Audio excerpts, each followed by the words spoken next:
Hello students, चलिए start करते हैं चैप्टर नंबर 13 हाइड्रोकार्बन। एंड इस चैप्टर के अंदर आज हमें स्टडी करना है एल्केन।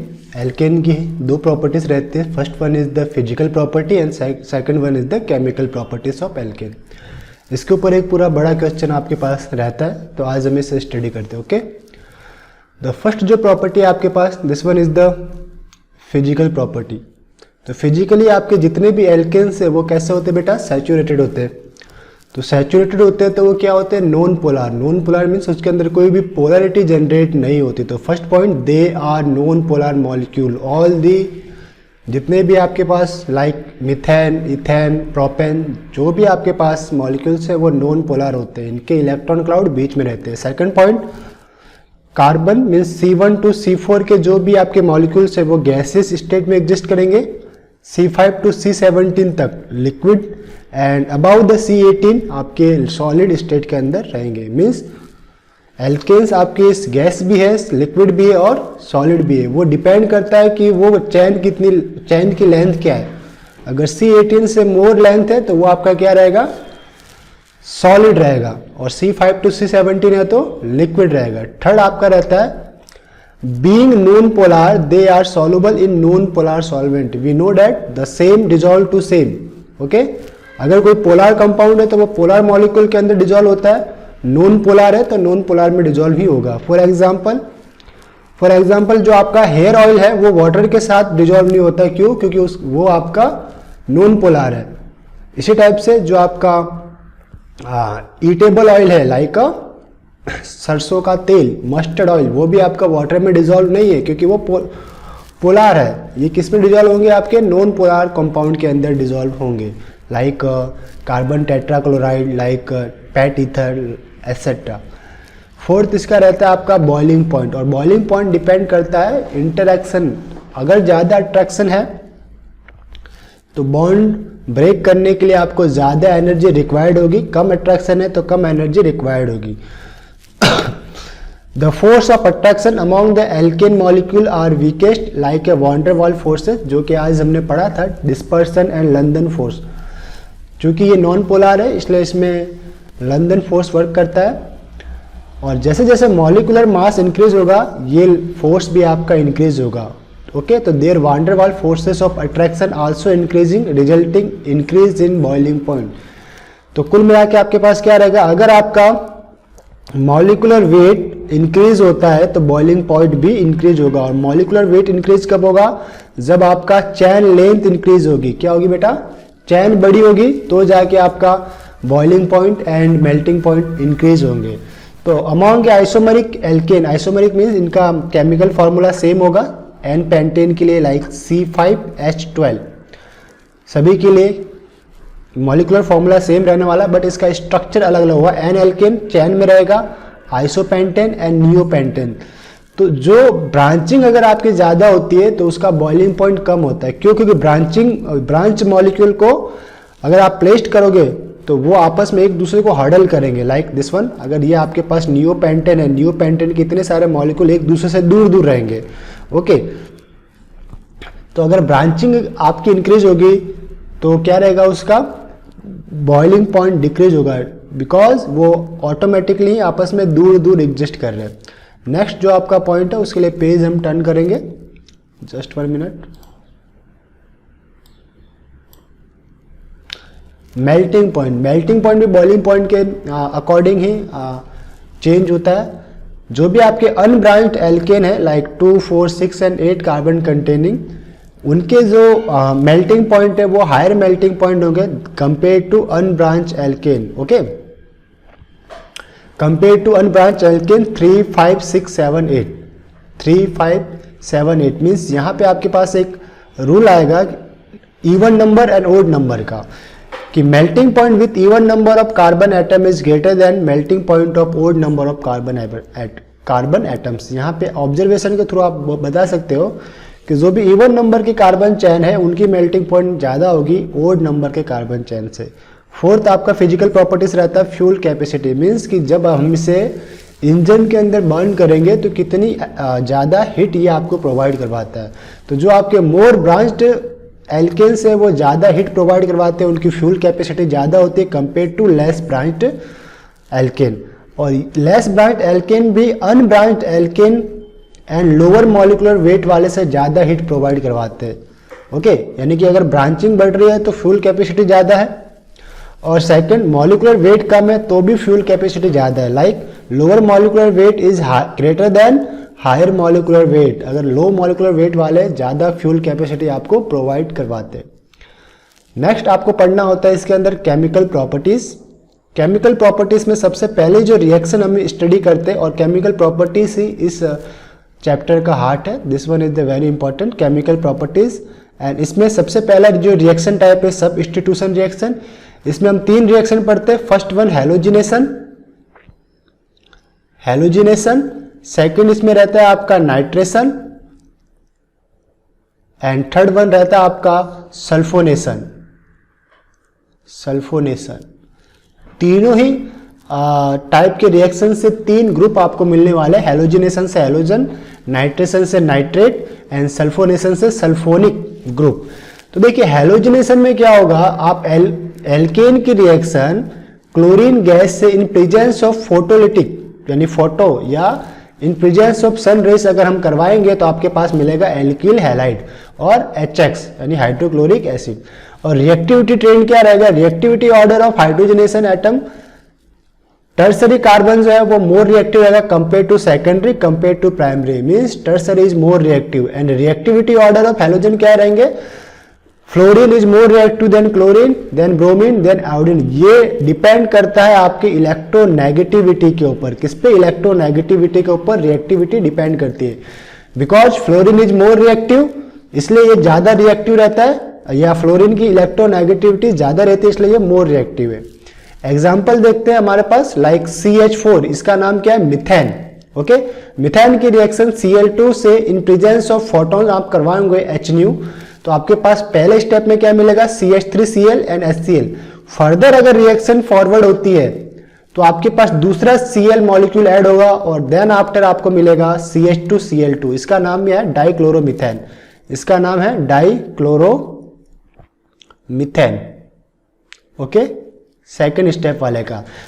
अगर इसमें भी फर्दर आपके पास Cl2 ऐड होती है तो आपको वापस से मिलेगा क्लोरोफॉर्म। CH3 का नाम रहता है क्लोरोफॉर्म। ओके, और अगर फर्दर Cl2 इसके अंदर ऐड होती है तो फिर आपको मिलेगा कार्बन टेट्राक्लोराइड।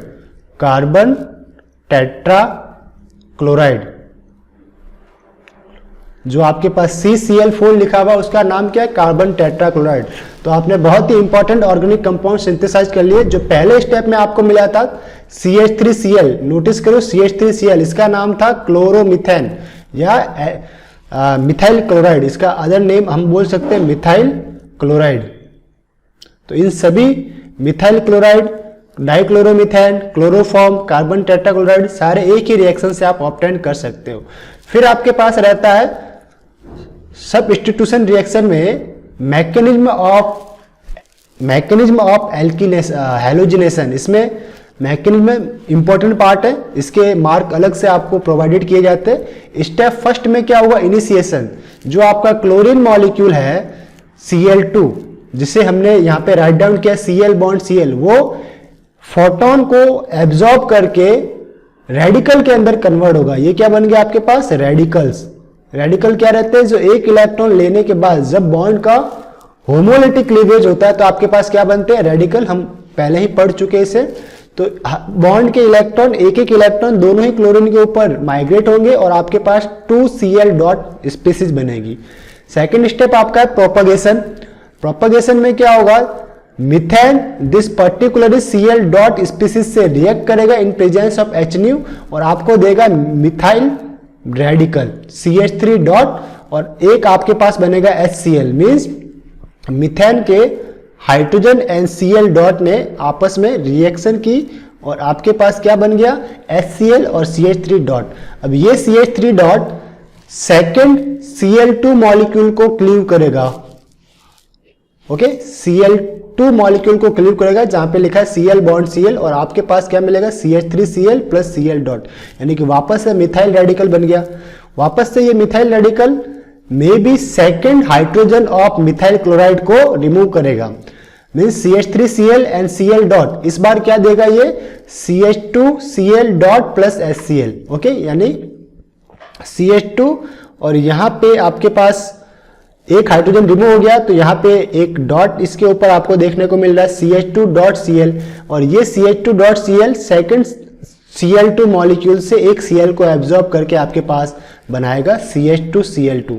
दिस CH2Cl2 जिसे मैं बोल्ड कर रहा हूं, ये आपके पास बन गया डाइक्लोरोमिथेन, ओके, CH2Cl2।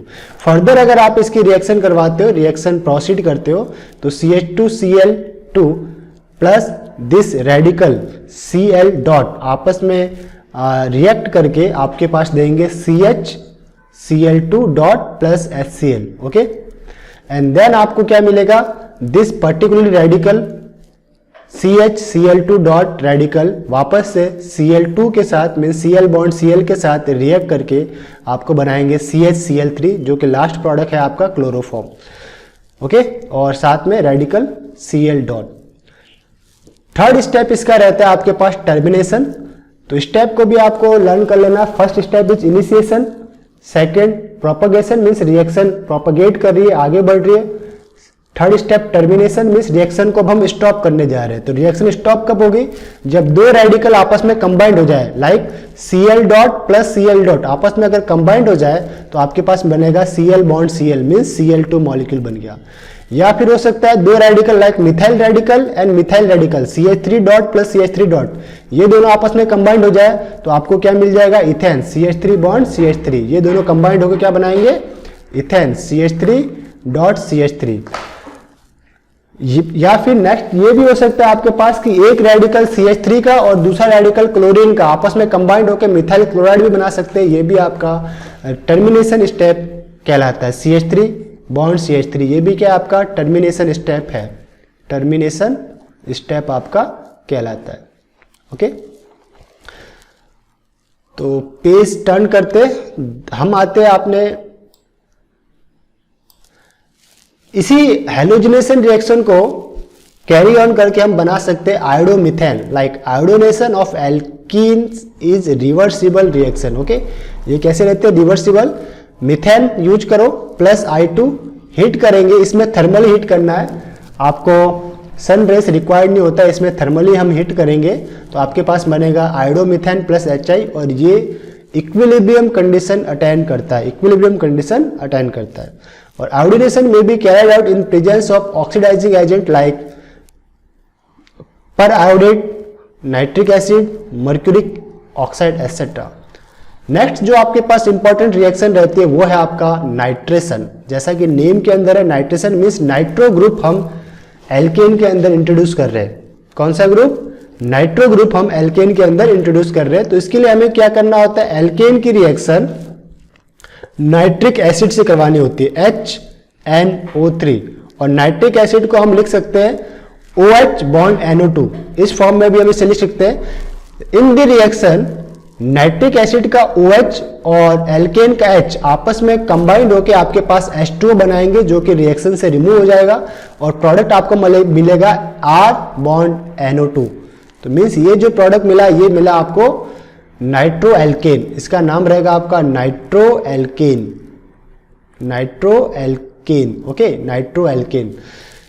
देन इसी टाइप से आपके पास नेक्स्ट रिएक्शन रहती है सल्फोनेशन, मीन्स हम सल्फोनिक ग्रुप को ऐड कर रहे हैं हमारे एल्केन के अंदर। तो इसके लिए हमें क्या करना है, एल्केन लेना है मीन्स RH, और सल्फ्यूरिक एसिड को हमें राइट डाउन करना है जो according to given structure H2SO4 को राइट डाउन करो OH बॉन्ड SO3H, और इस OH एंड H को कंबाइन करवा दो, जो ब्रैकेट के अंदर है आपके इसको कंबाइन करवा दो, आपके पास क्या मिल गया, H2O मॉलिक्यूल रिमूव, और साथ में आपके पास कौन कनेक्ट हो गए, R and SO3H, R SO3H आपके कनेक्ट हो गए, और ये आपको जो ग्रुप मिला है इसको कहते हैं alkane sulphonic acid. This particular को कहते हैं एल्केन सल्फोनिक एसिड। तो अगर आप केमिकल प्रॉपर्टीज के अंदर ये पर्टिकुलर रिएक्शन में राइट डाउन करते हो like halogenation, nitration and sulphonation, और इनका एग्जाम्पल देके तो काफी ज्यादा आपने कवर कर लिया। तो उम्मीद करूंगा कि आप तीनों ही रिएक्शन राइट डाउन करेंगे अपने एग्जाम के अंदर, काफ़ी इंपॉर्टेंट रहता है। नेक्स्ट जो केमिकल प्रॉपर्टीज है वो रिएक्शन विद ऑक्सीजन। तो हम नॉर्मली कह सकते हैं कि कंबक्शन एंड ऑक्सीडेशन। कंबक्शन भी जब हम किसी भी कंपाउंड का करवाते हैं तो क्या कर रहे हैं, हम उस कंपाउंड को ऑक्सीजन की प्रेजेंस में बर्न कर रहे हैं। तो अब कंबक्शन 3 टाइप के हो सकता है। हम भरपूर ऑक्सीजन उसको देवे तो वो कहलाएगा आपका कंप्लीट कंबक्शन। अगर हम इनसफिशिएंट ऑक्सीजन प्रोवाइड करवावे तो वो कहलाएगा आपका इनकम्प्लीट कंबक्शन। और हम एक लिमिटेड अमाउंट के अंदर ऑक्सीजन मॉलिक्यूल प्रोवाइड करवाए तो हम कहेंगे उसका कंट्रोल ऑक्सीडेशन। ओके, तो 3 वर्ड अलग अलग आएंगे according to providing oxygen molecule. Okay, complete oxidation में क्या हो रहा है, पूरे के पूरे जो आपके पास ऑर्गेनिक मॉलिक्यूल है उसको हम पूरे ऑक्सीजन की प्रेजेंस में बर्न कर रहे हैं। लाइक CnH2n+2, अगर आपके पास कोई ऑर्गेनिक कंपाउंड है तो हमें रिक्वायर्ड नंबर ऑफ ऑक्सीजन जो चाहिए वो इस फॉर्मूले से आएगा 3n+1/2O2। ओके, तो आपको क्या बनेगा, n molecule of CO2 plus n+1 molecule of H2O and heat. और हमें पता है कि किसी भी एल्केन को अगर आप बर्न करोगे O2 की प्रेजेंस में तो आपके पास जो प्रोडक्ट मिलने वाला है वो एक रहता है CO2 गैस, सेकेंड आपके पास वाटर मॉलिक्यूल, और थर्ड जो मोस्ट इंपॉर्टेंट है हीट रिलीज होती है। इसलिए जो भी आप गैसेस फ्यूल यूज करते हो, चाहे वो कंप्रेस्ड नेचुरल गैस हो चाहे LPG हो, उनके अंदर यही गैसेस आपकी फिल होती है और ये बर्न होने के बाद आपको carbon dioxide, water molecule in the vapour phase और हीट प्रोवाइड करवाती है। अगर आपका इनकम्प्लीट कंबक्शन हो रहा है तो कंप्लीट कंबक्शन में CO2 बनता है। इनकम्प्लीट कंबक्शन में आपको याद रखना है कि कार्बन मोनोऑक्साइड बनेगा और this is the poison. Okay, carbon monoxide the poison. इसलिए हमें कहा जाता है कि सर्दियों के अंदर जो हम कोल बर्न करते हैं वो क्लोज रूम के अंदर बर्न नहीं करना, नहीं तो हमें कार्बन मोनोऑक्साइड वहां पे प्रोड्यूस होती है जो कि इनहेल करने पे हमारी डेथ करवा सकती है। ओके, तो 2CH4+3O2 आपके पास क्या बन रहे हैं, आपके पास नंबर ऑफ ऑक्सीजन इनकम्प्लीट है तो देन आपको बनेंगे 2 carbon monoxide plus 4H2O and heat. अगर आप किसी भी मॉलिक्यूल का कंट्रोल ऑक्सीडेशन करवा रहे हैं तो आप 1 मॉलिक्यूल टू अदर मॉलिक्यूल या 1 compound to other compound obtain कर सकते हैं। फॉर एग्जांपल आपको लाइक दिस एल्केन से this particularly RCH3 bond H लिखा होगा यहाँ पे CH3 के बाद यहाँ पे एक वर्ड मिसिंग है, बॉन्ड H लिखा होगा, और इसकी रिएक्शन हाफ O2 से अगर हम करवाएंगे इन presence of copper and 523 kelvin temperature. Kuldeep ध्यान देना, यहाँ पे जो RCH3 लिखा है उसके बाद में बॉन्ड H भी होगा। ओके, क्या है, बॉन्ड H है। ओके, तो बॉन्ड H के बीच में ऑक्सीजन नहीं, बॉन्ड H नहीं है, वैलेंसी पूरी है उसकी, सॉरी। हमें करना पड़ेगा RCH2 बॉन्ड H करना है। कितनी करना है, कार्बन की टेट्रा वैलेंसी होती है तो इस कार्बन से एक R जुड़ा हुआ, 3 हाइड्रोजन जुड़े हुए, तो मीन चारों वैलेंसी पूरी है। तो हमें इसको राइट डाउन करना है RCH2 बॉन्ड H, और C और बॉन्ड H के बीच में ऑक्सीजन इंसर्ट होगा तो आपका प्रोडक्ट क्या बन जाएगा, RCH2OH। Okay, carbon and hydrogen के बीच में क्या इंसर्ट हुआ, ऑक्सीजन इंसर्ट हुआ, तो इस कंपाउंड को हम क्या बोलेंगे, अल्कोहल। ये क्या बन गया आपका, अल्कोहल। अदर फंक्शनल ग्रुप बन गया ना, तो ये आपका बन गया अल्कोहल। ओके, तो इस पर्टिकुलर मॉलिक्यूल को आपको लिखना है RCH2H की फॉर्म में, और इसकी कंट्रोल्ड ऑक्सीडेशन कराओ, मींस हाफ ऑफ O2 से अगर हम रिएक्शन करवाते हैं इन presence of copper catalyst and 100 atmospheric pressure and 523 kelvin आपका टेम्परेचर रहना चाहिए, तो आपके पास क्या मिलेगा, अल्कोहल। अगर आपने RCH3 की रिएक्शन O2 से करवाई, यानी इन presence of molybdenum oxide MO2O3, आपके पास मिलेगा एल्डिहाइड। ये क्या मिल रहा है आपको, एल्डिहाइड। इस पर्टिकुलर सब्सटेंस का नाम है एल्डिहाइड। इसकी जस्ट अगर मैं स्ट्रक्चर देखूं तो R bond carbon, double bond O, carbon के साथ ऑक्सीजन डबल बॉन्ड में, एंड एक ऑक्सीजन, एक हाइड्रोजन कार्बन के साथ ही अटैच्ड रहेगा, तो ये बन गया आपका एल्डिहाइड। थर्ड, आप एल्केन से एसिड भी बना सकते हो। फर्दर अगर आप इसका ऑक्सीडेशन करवाते हो एल्डिहाइड का, लाइक RCH3 प्लस 3/2 O2 लेते हो, 3/2 O2 मीन्स 1.5 O2, तो आपको क्या मिल जाएगा, इन प्रेजेंस ऑफ मैग्नीशियम एसीटेट आपके पास मिलेगा acetic acid RCOOH, this one is the acetic acid. तो ये 3 एग्जाम्पल थे कंट्रोल ऑक्सीडेशन के। मीन्स अगर आपके पास मिथेन है तो आपके पास मिल जाएगा मिथेनॉल, O2 से रिएक्शन करवाओगे तो आपको मिलेगा फॉर्मल्डिहाइड, एंड 3/2 O2 से रिएक्शन करवाओगे तो आपको मिलेगा फॉर्मिक एसिड। अलग अलग कंडीशन में अलग अलग आपके पास प्रोडक्ट आपको ऑब्टेन होंगे। नेक्स्ट आपके पास है स्ट्रॉन्ग ऑक्सीडाइजिंग एजेंट।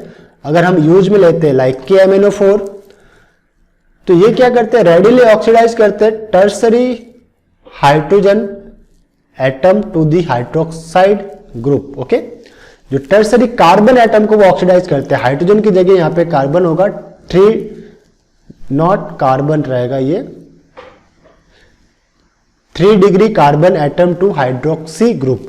तो लाइक दिस वन आइसोब्यूटेन आपके पास एग्जांपल है, इसकी ऑक्सीडेशन करवाना है तो ऑक्सीडाइजिंग एजेंट हमें लेना पड़ेगा एल्कलाइन KMnO4, इसका नाम रहता है potassium permanganate, potassium permanganate, potassium permanganate. तो आपके पास क्या मिल जाएगा, इस कार्बन के साथ जो हाइड्रोजन अटैच्ड है वो आपका कन्वर्ट हो जाएगा OH के अंदर। तो ये मिल गया आपका टर्सरी ब्यूटेनॉल। क्यों, क्योंकि OH जिस कार्बन पे अटैच्ड है उसके साथ 3 अदर कार्बन चैन अटैच्ड है। ओके, देखो फर्स्ट, सेकेंड एंड थर्ड, तो इसके साथ 3 अदर कार्बन अटैच्ड है, इसलिए हम इसे कह रहे हैं टर्सरी, T लाइक टर्सरी, या फिर हम इसे 3 डिग्री ब्यूटेनॉल भी कह सकते हैं, 3 डिग्री ब्यूटेनॉल भी बोल सकते हैं। नेक्स्ट आपका रहता है आइसोमराइजेशन। आइसोमराइजेशन में क्या होता है, अगर आप किसी चैन को एल्केन चैन को एनहाइड्रस AlCl3 की प्रेजेंस में रिएक्ट करवाते हो HCl से, तो आपके पास वही चैन या लॉन्ग चैन आइसोमराइज हो जाएगी, यानी वो उसके आइसोमर्स आपको देखने को मिलेगा। For example CH3 CH2 4 CH3 means total carbon कितने इसके अंदर, टोटल कार्बन हो गया आपके पास 6 और टोटल हाइड्रोजन हो जाएंगे आपके पास 14, C6H14 है। एनहाइड्रस AlCl3 की प्रेजेंस में HCl से अगर हम इसकी रिएक्शन करवा रहे हैं तो आपको जो कंपाउंड मिलने वाले हैं वो आपको मिलेंगे आइसोमर्स। जो लॉन्ग चैन होती है हम उसे कहते हैं एन हेक्सेन, इसको कहेंगे एन हेक्सेन, एन वर्ड हम यूज में लेते हैं। और अगर हमारे पास चैन्स में ब्रांचिंग आ रही है तो हम उस ब्रांचिंग को आइसो नियो वर्ड से रिप्रेजेंट कर सकते हैं। तो जो आफ्टर द रिएक्शन जो आपको प्रोडक्ट मिलेगा उसके अंदर आपको ब्रांचिंग देखने को मिलेगी, like CH3 CH bond CH3 एक नीचे बॉन्ड CH2 ट्वाइस CH3। तो इसका जो नेम है वो अलग रहेगा।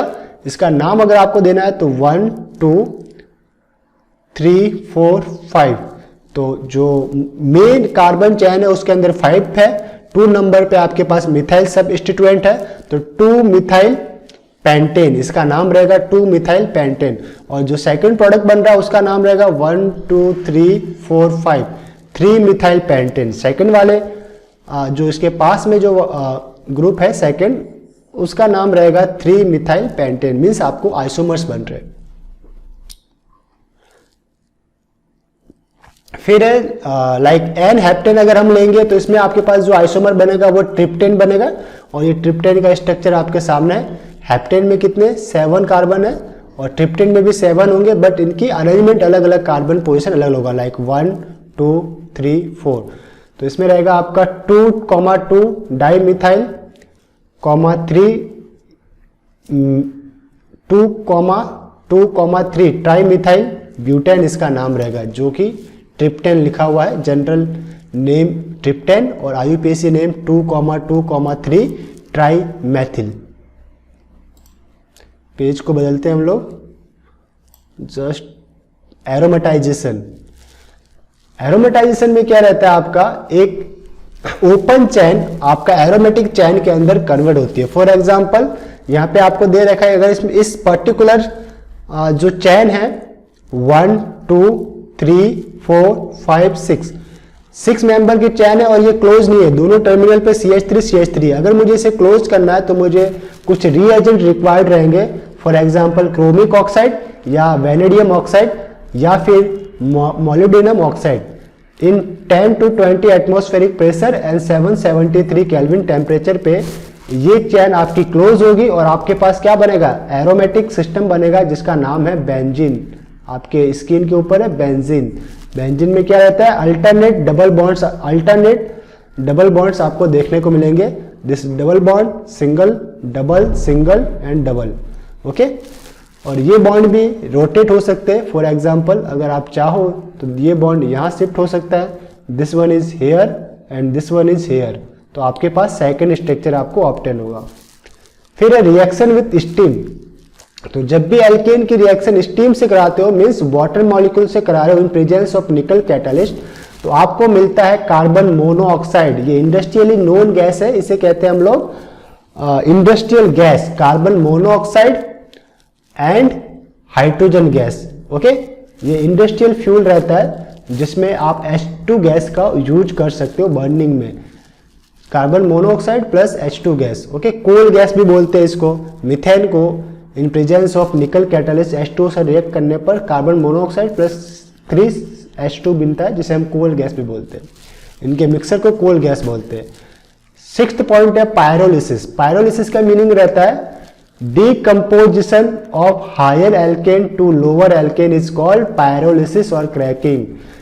इलेक्ट्रिसिटी प्रोवाइड करके हम इसका डीकम्पोजिशन कर सकते हैं हायर एल्केन से लोअर एल्केन के अंदर।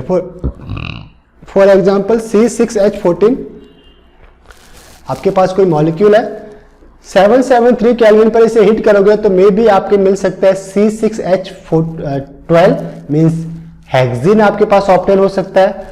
इससे भी ज्यादा आपको मिल सकता है C4H8 प्लस C2H6 या फिर C3H6 plus C2H4 plus CH4 means तीन अलग कंपाउंड आपके मिल गए, ओके, ब्रेक डाउन होने के कारण। यानी कि एक बड़ा मॉलिक्यूल आपका छोटे मॉलिक्यूल्स के अंदर ब्रेक डाउन होता है, किसमें, पायरोलिसिस के अंदर।